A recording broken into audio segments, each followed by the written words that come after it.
पाकिस्तान को हम सबक कैसे सिखाएंगे? जब हम एकजुट रहेंगे, जब हम सेना के साथ रहेंगे।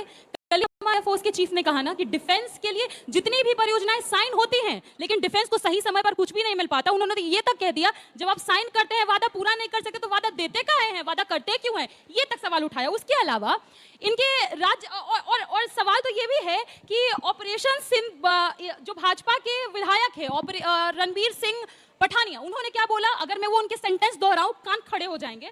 उन्होंने कहा कि एयरफोर्स सो रही थी जब ऑपरेशन सिंदूर हो रहा था। उन्होंने यहां तक एयरफोर्स को नालायक बोल दिया। इन विधायक से ज्यादा कोई नालायक होगा जो जवानों को नालायक बोलता है। उसके अलावा राज्यसभा सांसद, इनके राज्यसभा सांसद हैं, वो कहते हैं कि महिलाओं का सिंदूर इसलिए वहां मिट गया पहलगांव में क्योंकि वो महिलाएं वीरांगनाएं नहीं थी। जिस महिला का सिंदूर मिटा, उसको न्याय देने की जगह, उसको ये बताने की जगह कि किसकी चूक थी, वो जिम्मेदारी उसके सुहाग की मिटने की उस पर डाल रही। इससे शर्मनाक और क्या बात होगी। उसके अलावा इनके मंत्री कर्नल सोफिया कुरैशी को पाकिस्तानियों की बहन बोलते हैं। उनको पार्टी से निकालने की जगह मोदी जी उनके कदमों पर ही चल पड़े।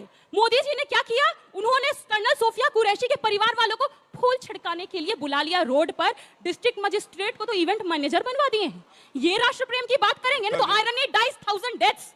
अब राष्ट्र प्रेम पर बोलते हैं। जो सैनिक शहीद हुए, क्या उनकी तस्वीरें नहीं रोडों पर लगनी चाहिए थी, सड़कों में लगनी चाहिए थी, गांव में लगनी चाहिए थी? तस्वीर किनकी लगी, होर्डिंग किनके लगे, एडवर्टाइजमेंट किसके लगे? महामानव के। आप बताएंगे राष्ट्र प्रेम और राष्ट्रवाद क्या होता है हमें? इसके अलावा कितने कितने आपके मैं पोल खोलूं।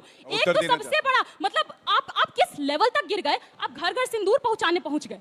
सिंदूर दान, अंजना जी बिहार से हैं, सिंदूर दान सिर्फ और सिर्फ पति करता है, गैर मर्द सिंदूर दान नहीं करता है। और अगर यही भाजपा वाले लफंगे बिहार में औरतों के पास पहुंच जाते हैं ना, घर घर सिंदूर पहचाने, हौंक देती महिलाएं वहां पर। जिस हौंकने की बात आज कर रहे हैं प्रधानमंत्री जी, उसी तरीके से हौंक देती। ठीक है, छोटा सा सवाल, उसके बाद से जवाब, उसके बाद से मैं यहाँ के सवाल लूंगी।